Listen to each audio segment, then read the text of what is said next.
CPUs have not only got more powerful over the years, they have also become more complex. For example, Intel sells the same CPU model like the i3 one with some letters at the end. You see them all over the place like H, HK, HQ and many others. Have you ever wondered what actually they mean? In this video, I am going to tell you exactly that. Of course, AMD also uses these letters like AMD Ryzen 7 5800H. But we will concentrate only on the Intel versions because the AMD versions also have a similar meaning if not the exact same. So first things first, all of us can understand that better CPU numbers equals better performance. Like Core i7 would be better in performance with respect to Core i3 and Core i5. But that's not where the story ends. The performance also depends on the generation of the processors, or as you may know, they depend on the architecture of the CPU. As newer generation of processors pop up, the old ones obviously become obsolete. The newest generation of Intel processors is the 11th generation, and you should always look for newer generation of processors as compared to the older ones. Of course, the older ones will be less expensive, but they would have less performance also. Now let's get straight to what these letters mean. K means that your processor is overclockable if you have a similarly capable motherboard, which means that you would be able to run the processor at a slightly greater clock speed than what the seller has mentioned. Then we have HK, which also means the same thing and it is also overclockable.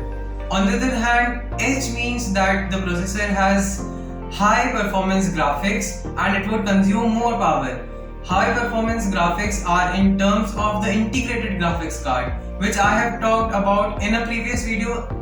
And in short, you should always avoid integrated graphics on any computer. But in case you go for that, just look for the H letter on the CPU. HQ on Intel processors means that it has a high performance graphics, but it is also a quad core CPU as compared to only a 2-core CPU.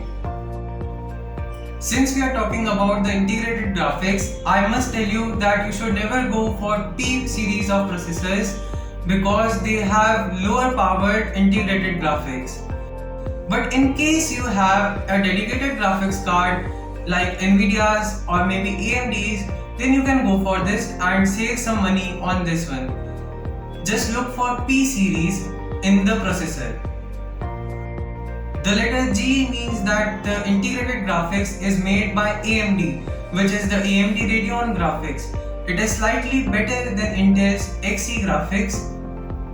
Another common letter that you see on the CPUs is U. It means ultra power saving, and it consumes way less power than an H series or HQ series.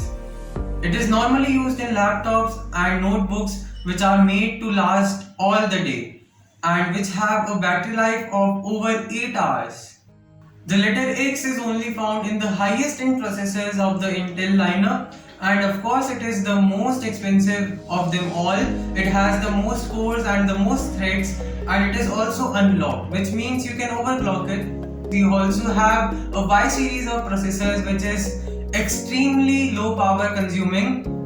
The letter E means that the CPU supports ECC memory.